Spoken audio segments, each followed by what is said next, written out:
So today, the purpose of today is a lot of students in this cohort who are about to graduate have kind of been cheated out of the opportunity to study abroad by the pandemic. And I think going abroad is really a key part of anyone's education. And I'm hoping that a lot of people won't think it's too late to actually add an abroad experience into their life. And today I wanted to talk about ways that you can go abroad either through formal programs or informal programs. And we're focusing on Southeast and East Asia. So thank you so much for being here. We're going to leave a lot of time for Q&A. Um, so I'd like to go ahead and start out with Jacob. Can you tell us what you did, how this, I'm going to ask the same question to everybody, how this experience, well, first of all, what motivated you to go abroad after graduating? What was the process like for doing what you did, and what kind of challenges did you face? And then tell us how this has affected your future life and career trajectory, giving us some of the favorite parts. And then finally, some words of advice to students who might be thinking of going through the same process or similar route. Sure. Yeah, I'd be happy to. It's a lot, so I'll try to remember it all. But yeah, so I did the study abroad program in Bangkok, Thailand, which was focused on energy and sustainability.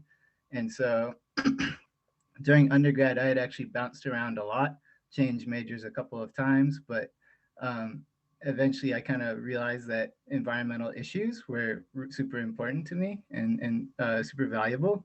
And I really wanted to just see a little bit more of the world.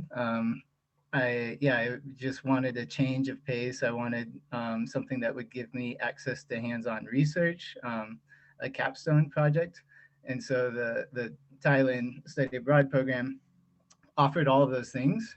And so I essentially took a ninth semester to do it, which was actually a really incredible opportunity. And so, it was a 7-month program. We went over in the summer, and then also continued through the fall semester. And it was just, yeah, incredibly like transformative for me, and opened up so many doors. I would say that my experiences abroad are probably a little bit less conventional than most people. Um, I so after that ninth semester, I finished the program and I graduated. And I didn't really have anything going on in the US. So I just asked UNC to mail my diploma to my mom's house. And I stayed in Bangkok, where I found a gig teaching English at a high school on campus, at the on campus of the university that we had studied abroad at. And so essentially, I did that for about a year, teaching English, but then also kind of moonlighting and working on my capstone project to actually get it published, which eventually I did get published in Energy and Buildings. Just working with a professor, Shabir Giwala, at King Mongkut's University of Technology, Thonburi. But it gave me, yeah, it just, it was really, really interesting because it gave me the support to kind of work and have a means of living, but then also invest a lot of time into pursuing other things that I was interested in. And so eventually, after living in Thailand for about a year, I met some other people, I made some friends, and I began to realize that I was more interested in ecology and working outside in the field. And so I actually ended up moving to the northeast of Thailand, where my friend paid for my room and my board, and I helped him catch king cobras out of a Mayan Biosphere Reserve.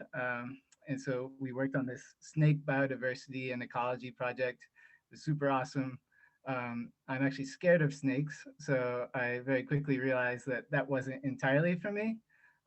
But through that, I just because there's lots of visitors through the center, I met some people who are working for a USAID. Um, it's the United States Agency for International Development. They had a program that was focused on lowering emissions in Asia's forests. And so really getting into kind of forestry, ecosystem ecology at a larger scale, you know, carbon forestry. And I realized that that was a little bit more interesting for me. So I got involved with this program, ended up moving to the south of Thailand, and then doing a bunch of random research projects with this agency, which then eventually led to me returning back to the US to do a master's degree and now my PhD. And so, it's a long story, but I guess the point of it is uh, going abroad and just taking a chance and kind of being able to support myself by teaching English, but then invest time and energy into things that built up my CV, kind of led to this meandering route where I had a ton of like opportunities, met a lot of really, really cool people, and how have like led to, what it amounts to my relatively short career so far. But it has just been a super transformative process. And yeah, I would recommend going abroad to anybody, particularly if they're interested in environmental issues. I think it brings up, it just gives you so much more perspective and is an incredibly valuable experience. Thank you so much, Jacob. Same thing to you, Piya. Tell us your story. Okay, so I did the same Thailand field site program as Jacob, so I don't have to. Thanks, Jacob, for doing that comprehensive overview. I won't get into that, but essentially after I did the Thailand field site, right, I really liked life cycle assessment, which is what Dr. Shabir Giwala is a professor in. And so I wanted to get back to Thailand to find ways to do more research in that area. And the other thing I guess I could be more honest about. So I met my wife during the study abroad program, right? So there was kind of both a life and research interest, for me to go back to Thailand. And the other thing I loved about the program was that, so for me, I am Thai. My mom and dad, they were Thai immigrants, right? They came over to the US and stuff. And so for me, the program was really fulfilling because for the first time, my culture and my career were aligned on the same path. I could, connect them as opposed to separating them, which I did before the program. So I wanted to go back to Thailand. So the way I did it was through scholarships, actually. So I think there were three main scholarships. So I went back for a summer of junior year, right? And that one was funded by the Class of 1938 Fellowship and the summer undergraduate research fellowship. So that allowed me to be in Thailand for a good 3 months.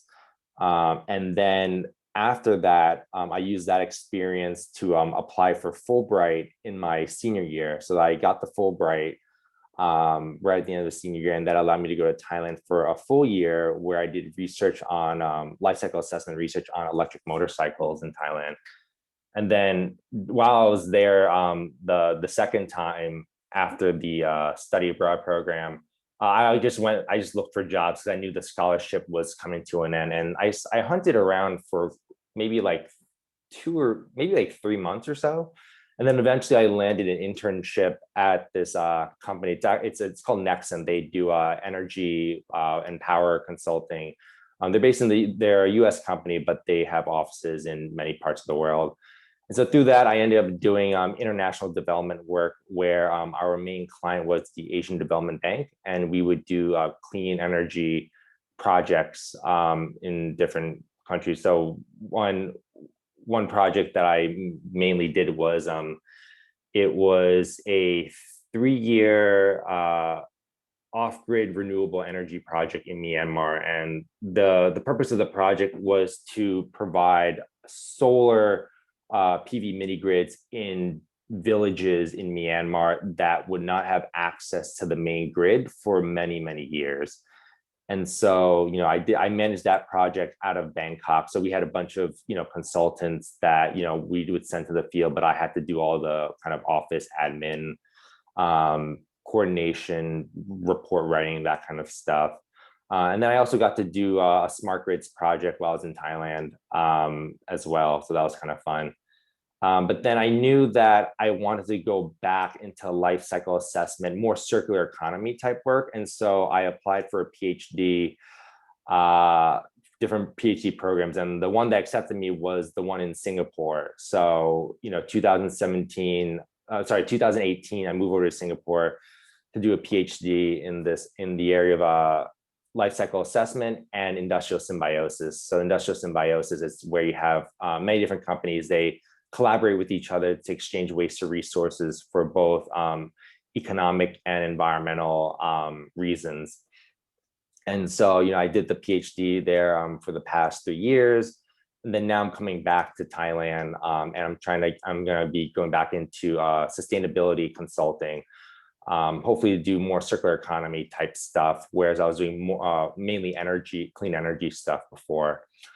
And so my path is, if I think about it, it's a bit linear, it's less winding, but I think the nerve-wracking part is finding the job or the work opportunity so that you can legally be inside a country. It's not like, I think the one thing I do miss about being in the US is like you can just be unemployed for a time and you don't have to worry about getting kicked out of the country. Whereas like in Thailand or in Singapore, there's always like figuring out, okay, like if I get this opportunity, will the organization give me my business visa or my work pass, right? So you can legally exist and do the work and such. So there's that aspect. But for me, it's been super rewarding. I've really enjoyed working in Asia, mainly because like for me to be in Thailand, I can use both like my Thai side and my American side to do everything. So I feel I live a more fulfilled lifestyle. But also I've been able to kind of go to different countries, see sustainability from different viewpoints, because it's been great to kind of meet so many different people who have the same goals and sustainability, but the challenges they face are a bit unique.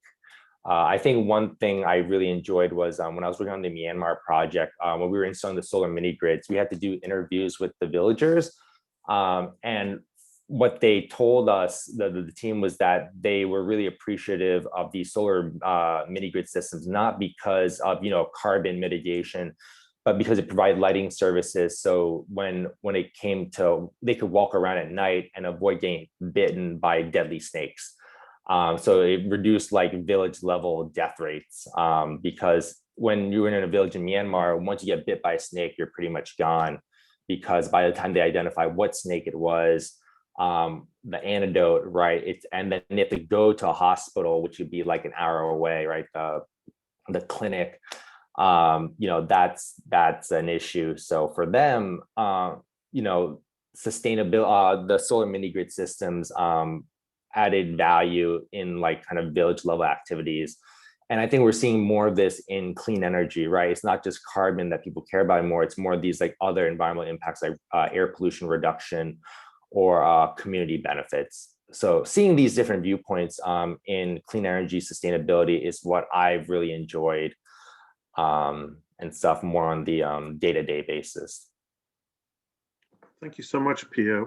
I'm sorry, Rebecca, I'm just gonna put somebody in front of you, Andy Klump. We're really happy to have you here, and I know you have to hop off soon. So Andy, please tell us your story, which is quite different than anyone else's, since you actually became an entrepreneur, but I won't say. Yes, no, and I apologize. I've got to exit at the hour mark, but so my story, once again, I've been living and working in Asia for the last 18 years. I definitely remember the era of trying to search for the right opportunity in Asia. I had no language skills whatsoever when I first became interested in Asia, but I traveled to China on a school trip while I was at Harvard Business School, and I just fell in love with China and just said, I've got to come to China, come hell or high water. So I took a risk and was just able to network my way into an internship with Intel in 2002.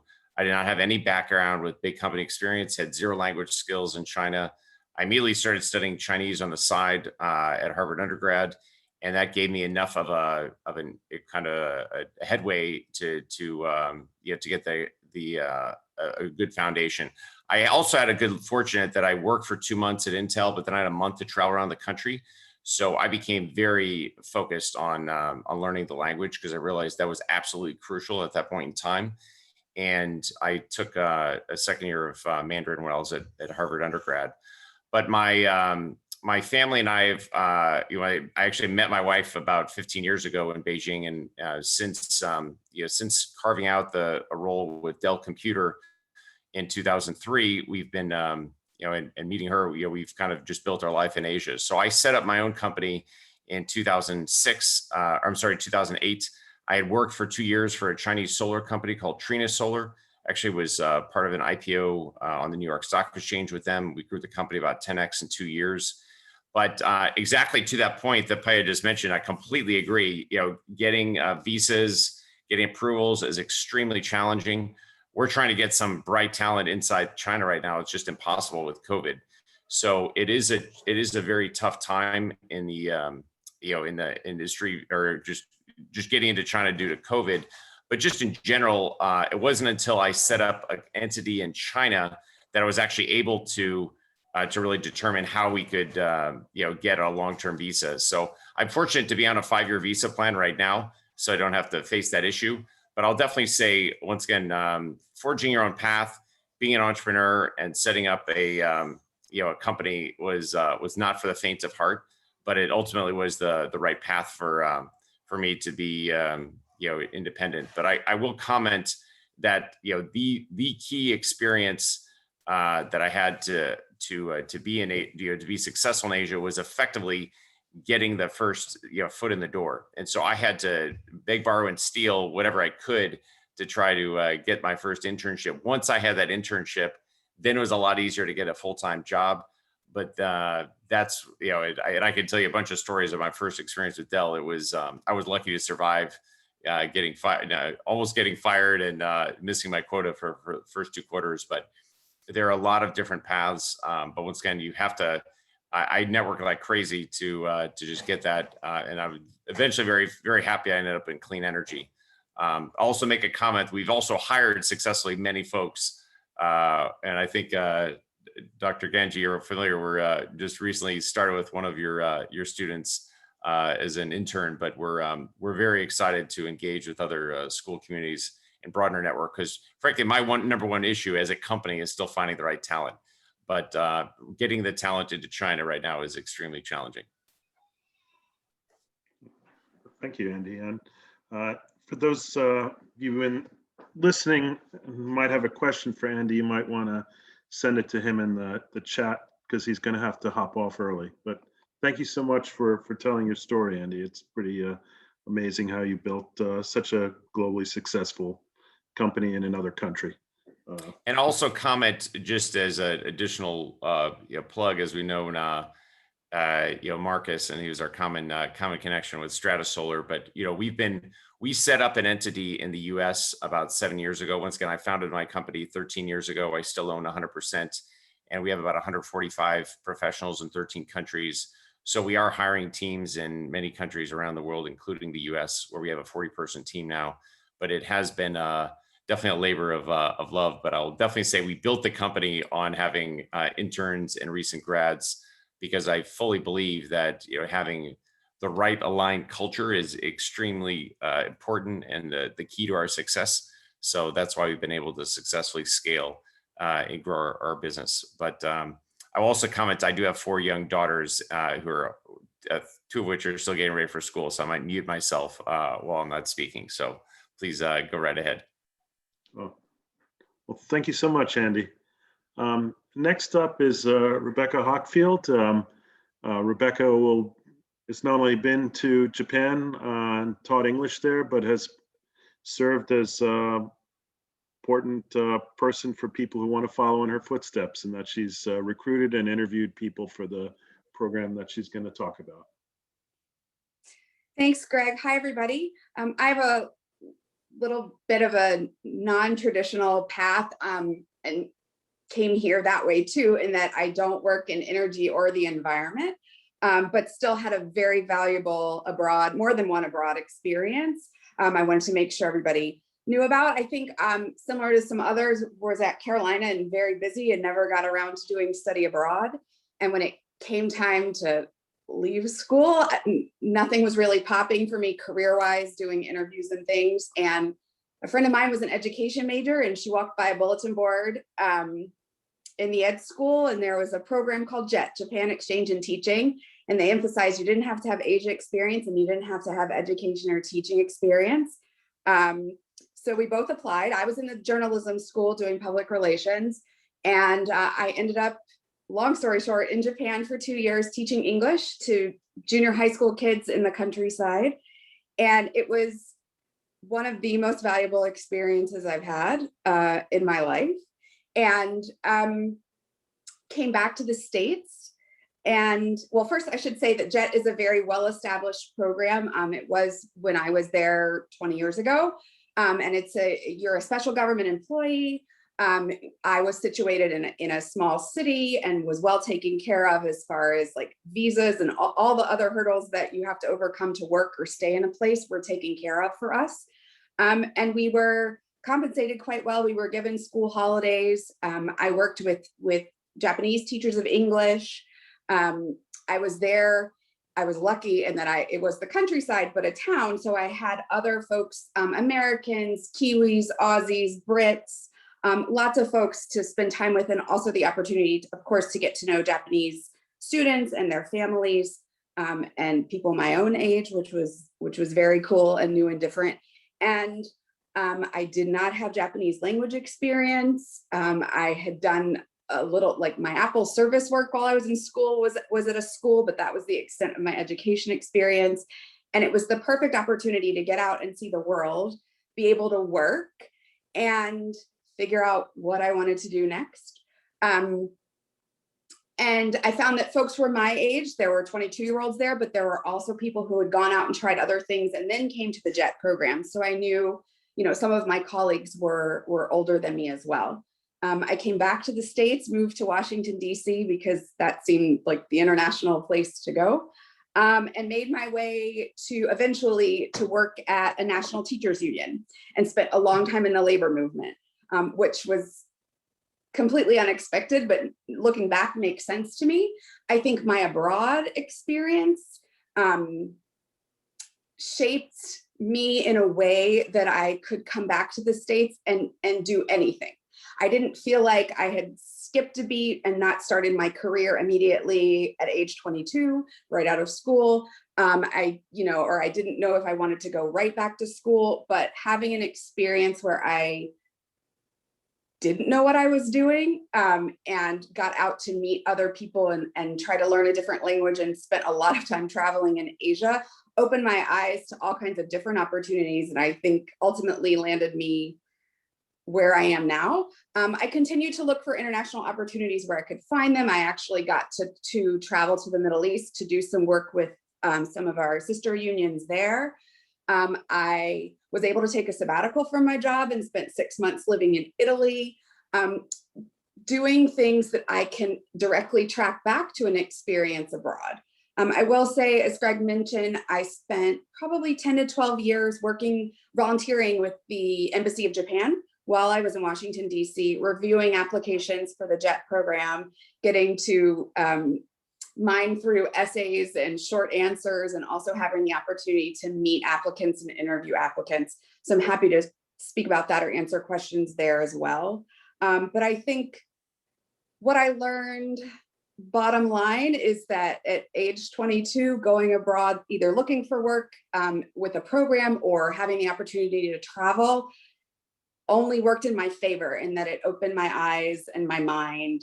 And from there, you can do anything. I will say some of my closest friends, I do consulting work now for small businesses and nonprofits, ranging from global health to political and labor organizing. But folks who went through JET with me work for the government, the Justice Department, work for the NYU Law School, also work in global health, public health. We have a PhD in nursing, lots of teachers. And a good friend who in DC did have energy jobs, and he worked for FERC and actually ended up going back to Japan on a year-long fellowship. So whatever opportunity you have, just do it. Thank you. That's great advice. I know a lot of students find it risky and hesitate, but just doing it is the right mindset. All right, so next we're gonna hop back over to China, and Bryan Davis, who was very also didn't go grabbed opportunities as they came along and did a variety of things in China. You have a really interesting story too, Bryan, that relates to China. Thanks, Greg. Yeah, pleasure to be here. As Greg mentioned, I'm Bryan, and I guess my first time sort of like stepping out of, I guess, conventional travel, and was actually with Greg. I accompanied him and a group of other students to Siberia, to the middle of remote Russia, which is still something that I love to tell Russians, because they're like, I've never been there, and it's always great when you can tell somebody about the remote regions of their homeland and reflect on some of the wonderful and crazy things that happened there that summer.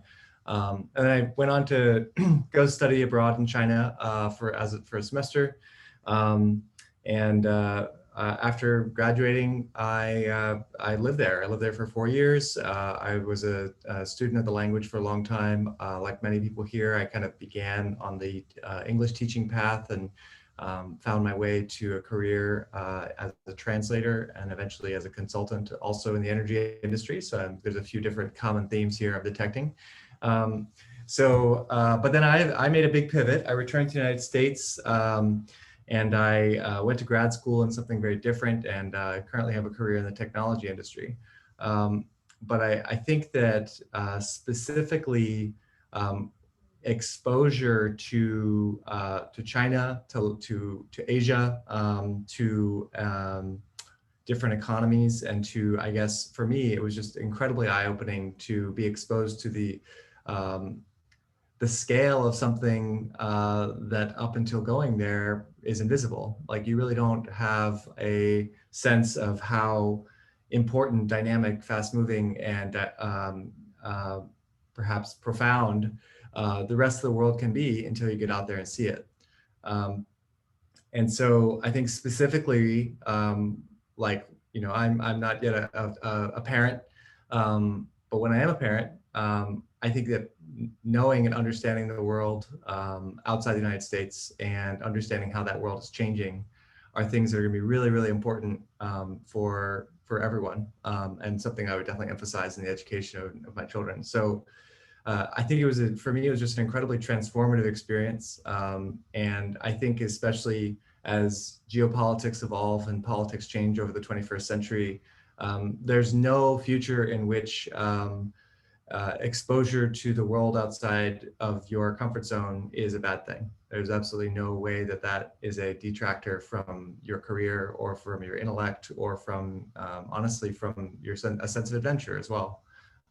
So for me, I would just say, yeah, it was a transformative experience, and professionally, it seems a little bit distant now, the idea of being a translator based in Beijing. But it is something that I kind of come back to, and I can definitely imagine living in Asia again, working in Asia again, and that sort of experience that I had as a young adult will be with me forever. And the idea you got for graduate school also came out of seeing areas you wanted to strengthen based That's on. true, yeah.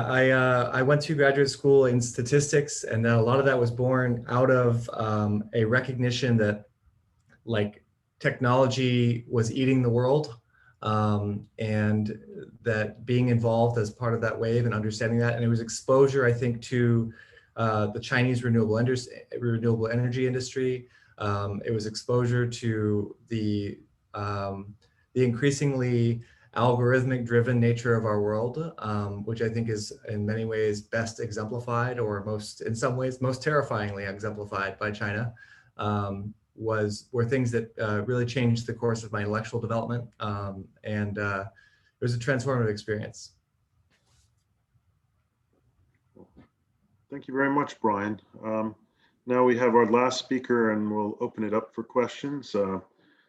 Noah, you've also had a wide variety of abroad experiences that got you to where you are now, which is a professor at UNC. Yeah, thanks. Well, I would say to reiterate and echo some of the previous speakers. So I was an undergraduate at UNC, and I had also participated in this Thailand field site, which kind of spawned a lot of new collaborations and interest in Southeast Asia over the course of my career. And a lot of it came down to trying to be open to meeting different people and staying in touch with some of the people that I had met when I was working in Thailand. So I had also worked in Thailand after I had graduated from UNC and on a Fulbright fellowship. And part of that was initiated by working closely with some of the professors that I had met while I was a part of UNC's Institute for the Environment program. But later on, as I pursued graduate school and other interests in renewable energy, I was really interested in solar electricity. And what I found was that in Thailand, there were a lot of projects that were happening quickly and maybe more quickly than I had seen happening in the US. And I had met some folks that were working on a solar PV roadmap project in Thailand. And they asked if I wanted to be a part of that, as they were looking for some research help and kind of technical assistance, as I had been doing some research on that as part of my Fulbright. And we applied for a grant through the British Embassy in Bangkok to develop this project further. And through that,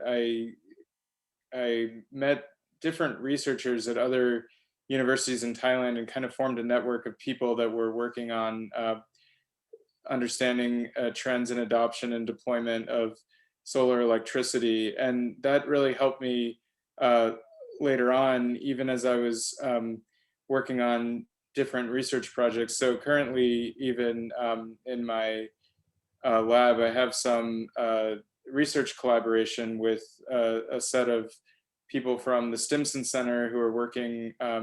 It's a think tank group that's based in DC, but they're really interested in energy and security issues in Southeast Asia. And they have been working on research to understand alternative options to large-scale hydropower dams that have been proposed along the Mekong River. And through some collaborations with groups like the Stimson Center and also the researchers that I had met while I was a Fulbright Fellow in Thailand, led to meetings with people.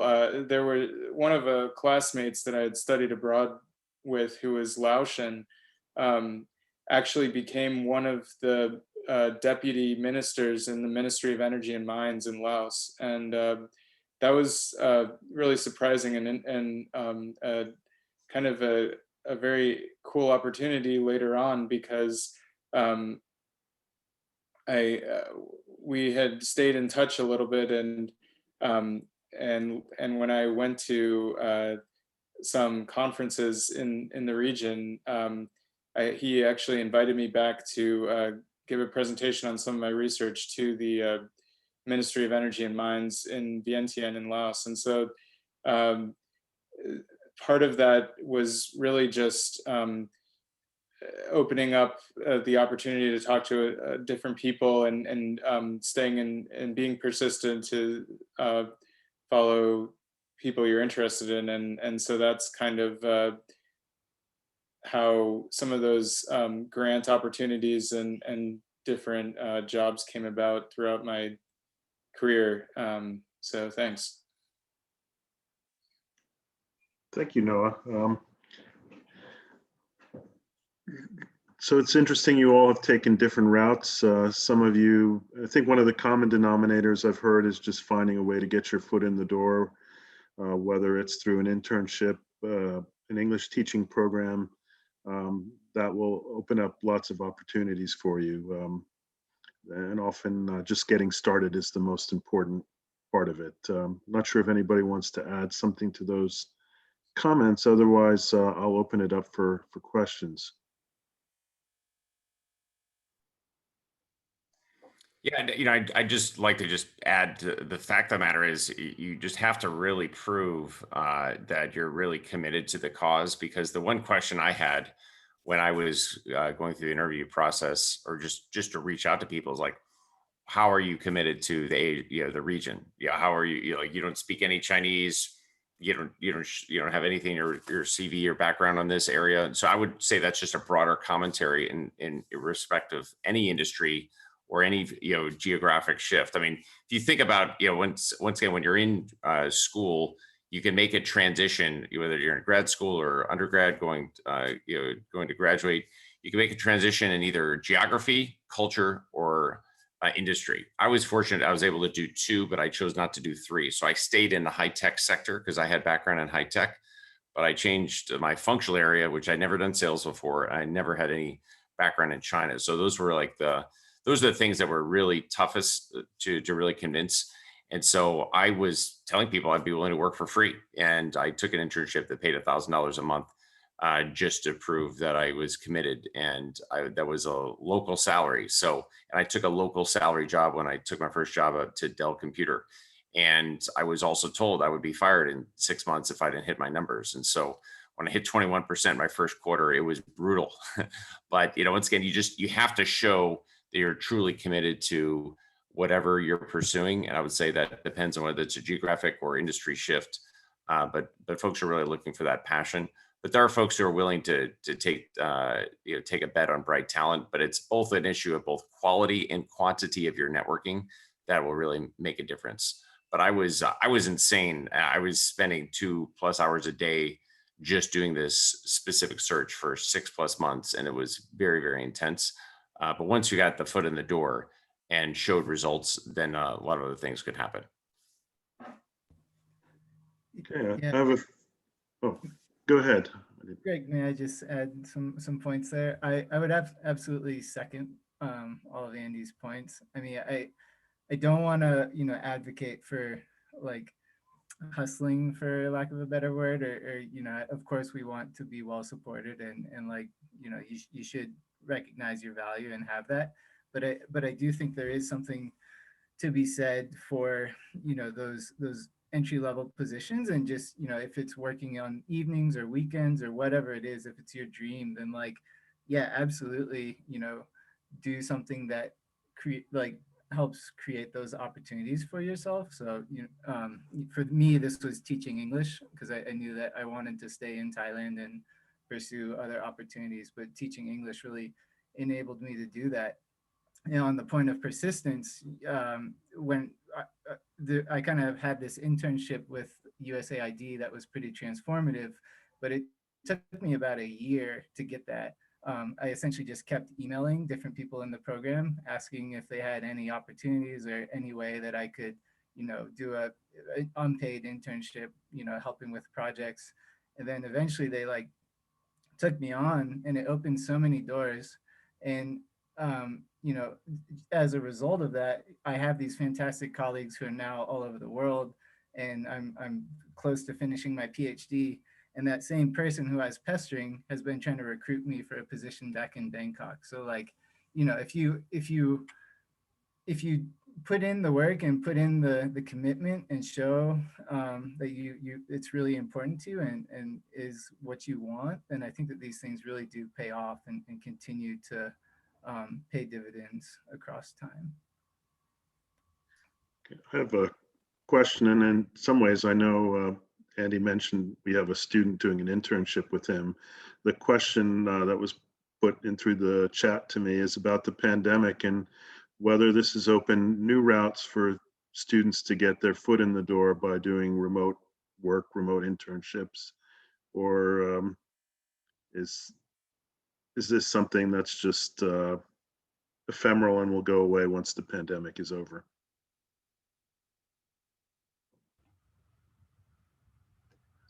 In my industry in particular, the nature of work is definitely undergoing a fundamental change. I think that there's going to be long-term consequences, both pros and cons to this happening. I think that an openness to remote work is going to be something that you see among a lot of different companies around the world. That said, I think that remote work is just not as good, especially early in your career. Early in your career where you are building those relationships and building that exposure, it is at that point when you're learning so much more than what can happen on a screen, when you're really being able to be immersed in an office environment. So even for myself, while recognizing that remote work is definitely a part of my reality for now, and that it has an option to be a part of my reality for the future is good. And I'm glad that I have this option. But when the opportunity gets back in the office, I will definitely be going because I think that there's a lot more to pick up, a lot more to learn than just that. That said, if I wanted to be able to go abroad for a month and work while there, that's awesome. That's a great thing.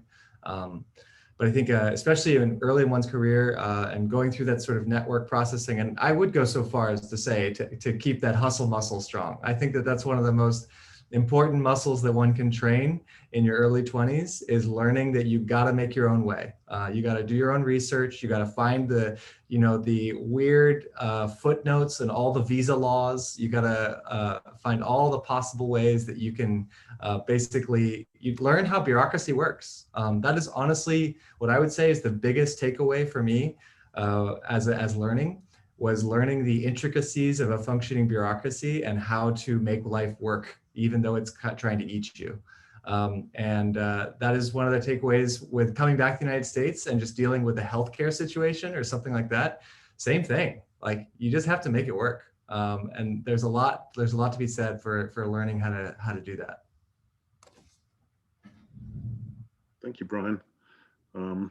Andy, you've been picking up some interns remotely. Do you think that's a good way for them to get their foot into your company in China or? Oh, absolutely. I just want to comment, Bryan. I appreciate your hustle muscle analogy. If I can get licensed to use that, I will definitely reuse that term. But I have many hustle muscles in action. So, but I have had no look. I mean, we've had a lot of remote interns, and to be honest, we've had some remote interns even pre-pandemic because for some folks. They either have logistic issues or maybe some visa problems, and so we shifted to that model a while back. So yeah, we're definitely embracing remote interns right now. I think what's interesting this summer, we're seeing a lot of things start to open in the U.S. People starting to take meetings in June, July. I myself may make a trip, but I spent 8 months being stuck outside of China. I'm the end owner of a business that has 75 team members in China, and I couldn't even get in. It took us 5+ months last year after we were locked out, and it was a lot of hustle muscle. My wife and I spent more on her than me to get us in, but we couldn't even hope to get an intern here. So look, I would absolutely embrace someone who was looking at an internship to work remotely. And I also comment that that I would always look holistically as saying like, look, there's a chance to have like 2 different internship experiences within the same company like ourselves. Like we would be happy to have someone be remote this summer and then try to work on, maybe a mid-2022 opportunity. So that's someone who's really forward looking and thinking, down the road, that would be a great one. And we often have interns who will come in person, they get to know us and they get so ingrained in our business. We then will continue them working when they're back in their normal school environment, and they'll work like 10 or 15 hours a week. And actually, that's almost the most productive time because they built the relationships, they've proactively built out the network within the company, and they can actually do a lot of really meaningful work. So we've had many interns who've made long-term impacts on the company. So we're absolutely open for looking for bright talent. And I think that'll could be consistent because the reality is our teams are spread out in 13 countries anyway. So there's always going to be some element of working with folks via Zoom, Teams, whatever. there are plenty of other tools to allow folks to work remotely. And I'd rather have the bright talent than miss out. Okay. I want to ask now a question. A few of you mentioned that you were Fulbrighters, and that's how you opened doors in Asia. There's a question about what does the application process look like, and how do you go about becoming a Fulbright scholar after you graduate? I guess I can start. Well, the organization that you want to start off as, like the CGI Center for Global Initiatives, they're the people they're like the people at UNC, the admins of the whole Fulbright process.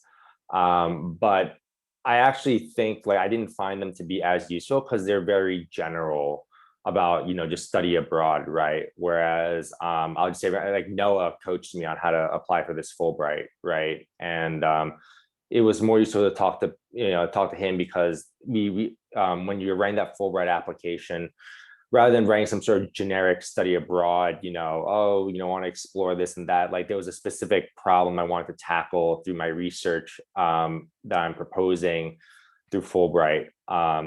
So I think if possible, finding someone else who I think one thing that's good to do is like find other people who have been abroad in the country or region you're interested in, because those people can be very resourceful and can give you some like tips and lessons learned for how to find those opportunities, right? So if you want to go to Japan, talking to Rebecca would be the best way to go, right? She could tell you more about what are the best programs, what you should be prepared for, and how to apply for certain things. But yeah, so Fulbright, you can start off at, the Center for Global Initiative. There's some general meetings, but, that process, again, is just led on your own, right? You go online, you prepare all your materials and stuff like that. For me, I had the luxury of knowing I wanted to do Fulbright a year before. So when I was doing my summer research project in Thailand, I was getting some of the paperwork ready, trying to establish the people who would be like the liaisons at the university to kind of vet my application stuff. So I knew very far in advance I wanted this, which I don't think is the typical pathway. But I think Center for Global, that's a general good place to start. But if you could find peers who've done the program before and they have similar interests as you, that's also very helpful as well.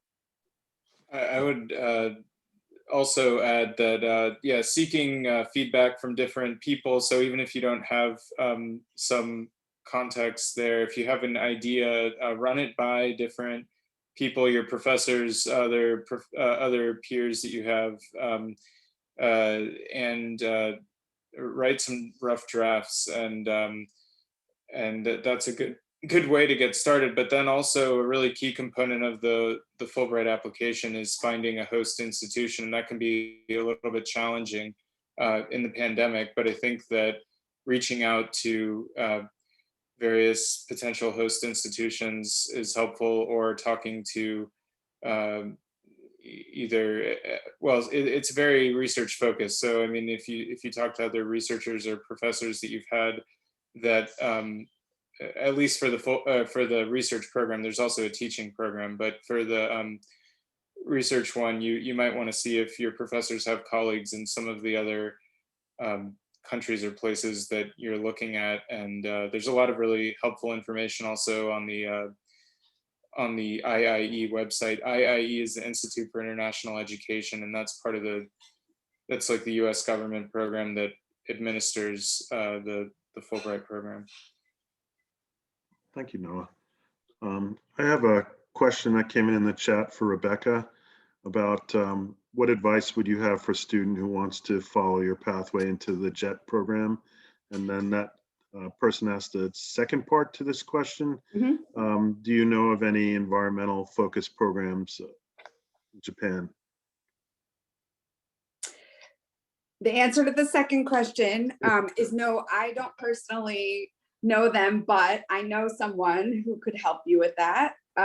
Both programs he's done through the US government, fellowships over there, but then also other opportunities. So maybe if we connect outside of this, I can get some information for them. The JET program takes applications in the fall with selection and interviews in February-ish for to go in the summertime. So applications are closed right now for the group that will be going this July and August. However, that might be a good thing, because what I learned over the years as I was evaluating applications is that the competition got a lot stiffer later as the program became more popular. And I think too, as we're seeing a lot of students and post-grads wanting to work and live abroad. And the JET program really emphasizes experience and coursework in Asian culture or Japanese language or Japanese culture and or something in education. And I had a little bit of that, but again, it's gotten a lot more stringent, but it can come in all forms. Even if you don't take Japanese language, but have an interest in Asian culture or Far East studies, or if you do any kind of education work, even if it's volunteer opportunities, if you're a tutor, if you do after school help for kids, those kinds of things are more important. I think other volunteer experience related, if you can, to international work or education is also very helpful. Not required. And I would recommend, I think it was Bryan who mentioned it, kind of doing research as well and figuring out ways, kind of knowing what you're getting into. A little bit about Japan is not going to hurt. You certainly don't need the language, but kind of doing your research and talking to folks ahead of time will help. So if you are interested in applying as early as next fall, I would try and pick up some Asia experience or education experience or something this spring and this summer. Or as I said, it's not something that has to be done immediately once you finish school. Some folks get out into the world and then decide it's a pivot they want to make a few years from now. And I think last I checked, they take teachers up to kind of age 40. So, you have some time. I have one more question that's come in to me, and it's related to teaching. Somebody apparently who's interested in perhaps getting their foot in the door in Asia, doing some teaching, and they're interested to know what are some of the unique cultural differences in being a teacher, and maybe a story that really exemplifies how different it is to be a teacher in an Asian country than in the US.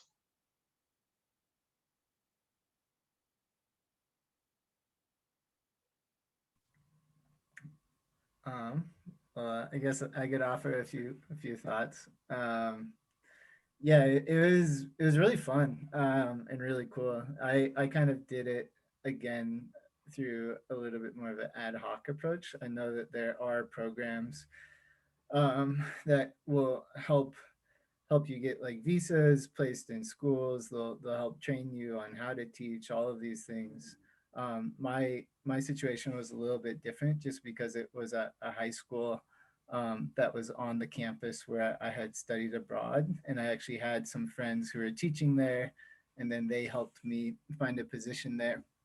But it was this alternative education school that was based in, I forget the exact name, I think it's called constructionism, but essentially all of the courses are based around projects. And so students learn things by doing, and we were essentially tasked with integrating some of these different concepts or curriculum items into their semester-long projects. And so this really stands out in my mind because Thailand, when I studied abroad, had just gone through a really massive flood in 2011. And so I was tasked with teaching physics, and the students in my class who are in about 7th grade, they wanted to essentially build boats that could be built from like a local, construction shop, the materials that you might find at a local just kind of hardware store. in the event of a future flood. So we essentially spent all semester designing these boats where, you know, they could attach bicycles to them, put all their stuff on them, while also integrating, you know, concepts of physics, so like buoyancy, teaching trigonometry, all these things that would help them design their boats. So it's just kind of this really, really cool experience, you know, working with students who had varying levels of comfort in even communicating in English, but were just like so stoked about their projects and the work that they were doing, that you develop these like really strong bonds with them. And yeah, it was really cool. I definitely would recommend it.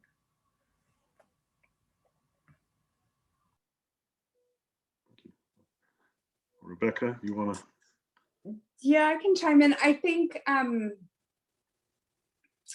in Japan, teachers are revered, and both by community members and by the students. And working out in the countryside, it was an extra status thing. The kids, I mean, I was a foreigner with curly hair, and if I had been taller and more blonde, I would have been even more popular, I think. But the kids were amazing and wanted to learn and wanted to know everything about me and would follow me home, you know, on my bicycle and their bicycle. And my colleagues, even I worked with Japanese teachers of English, but was in different schools with other teachers, and they took their work very seriously, and the students very seriously, and which is somewhat just Japanese to start with. But there's a lot of respect and value in education, which I wouldn't say doesn't exist here, but you know, there it was just, that was the status quo and how things were. And so that was really interesting and terrific to me. My mom was an elementary school teacher in Charlotte and did that, you know, all growing up, and her stories were very different from what I was experiencing as a teacher in Japan. And I wasn't quite a town celebrity. I had friends who worked in teeny tiny towns, and the kids would come knock on the door of their house and they were the town celebrity. So it felt good, but it was an amazing experience. But I have found too, even the non-English speaking Japanese teachers were kind of just interesting and interested in us. And the one story I had, the kind of the Carolina connection, which was very strange, but delightful. One of my teachers was the basketball coach at the junior high school, and he comes over to me one day and sits down next to me, and he opens a book, and it is like Dean Smith's Guide to Coaching translated into Japanese with X's and O's and the whole thing. And he wanted to know, like, is this my Dean Smith, and is this how it really goes? And just, I think teachers, adults, and the kids alike just wanted to kind of relate and be human, and were just as interested in me and English and America and apparently North Carolina basketball as I was. And it was a unique experience, and certainly kind of spoiled me to teaching. And I never did take up teaching here in the States, and I'm not sure I'm that brave, but totally worth it. And I never was a teacher, but I'll just comment to my wife. She actually did teach in Nanjing for a year, and then she later on went to run fundraising at the US Expo in 2010, and then also lead a small team of compensation benefits consultant at Hewitt Associates. And she definitely would advocate that it was a fantastic experience for her. So I have many folks who started off as teachers, and I think it's a great foundation. I was not in a position where I could afford a teacher's salary and still pay back my loans. So I didn't make that much either when I was working at Dell, but it at least gave me enough to pay off my monthly minimum requirements. So, and Dr. Gangi, I apologize, I got to jump off, but it's great to chat and really enjoyed this session, and also enjoyed a lot of the other speakers on the call. So thanks again for having me. Well, thank you so much, Andy, for participating, and look forward to staying in touch. Absolutely. Take care, everyone. Feel free to reach out. Bye. Actually, we don't have any more questions, but Rebecca, raised a story that Bryan will remember about this relates to the Carolina Way, that people who attend UNC really have an incredible record of going out there in the world, and you find Carolina alumni everywhere. When Bryan and I were in southern part of Western Siberia, we were in foothills of the Altai Mountains, one of the students in our group, his father died. And I assumed that this student would want to return to the US, but he decided he wanted to stay. He said that's what his father would have wanted. He knew his father was dying, just didn't think it was going to happen so soon. But he had one wish, and that wish was to talk to a Catholic priest. And in Siberia, if there's Russian Orthodoxy, there's shamanism, a lot of New Age religions, they're not a lot of Catholics. But our Russian faculty that we were with put this guy in a van, drove him around, and that night he came back. They had found a Catholic priest. He was a UNC graduate in the middle of nowhere. That was a pretty amazing story. I don't know if you remember that, Bryan. But yeah, you really do meet, you find UNC alum wherever you go in the world. That was news to me, Greg, but epic. One of the others to add to the list. Oh yeah, maybe you know who it was whose father who died. Maybe when that happened, we were still a little hush about what had happened. Perhaps so. Yeah. Well, thank you all so much. Sorry, something I just want to. Sorry, Greg. I just wanted to add to I think throughout this webinar we've heard a lot about there's like a bit of a meandering path before you finally find something to do if you go abroad. I do find it interesting that it's not that much different from when you first graduate out of the US, because I had a lot of friends who they probably spent maybe a year or even a year and a half or 2 years just trying to figure out what they're going to do. They start with an internship, right? So I think maybe going to a foreign country that can seem a bit daunting, but at least the kind of steps of like finding that job or getting on that career path right after you graduate. If you do it abroad, it's not necessarily so much different than what you would experience in the US. I think people take up jobs at like restaurants or something, or do something back home in order to kind of just get by, right? Until they finally find a position, whether it's an internship or a formal like full-time staff position. So don't let that aspect of finding career abroad worry you and stuff, because I think people might experience the same thing in the US. I think doing that in another foreign country, it's more exciting. At least you get to see something new every day, as opposed to just being back at something you've grown up with your entire life. So I'll just put that out there. Well, thank you. Does anybody else have any closing comments they would like to make?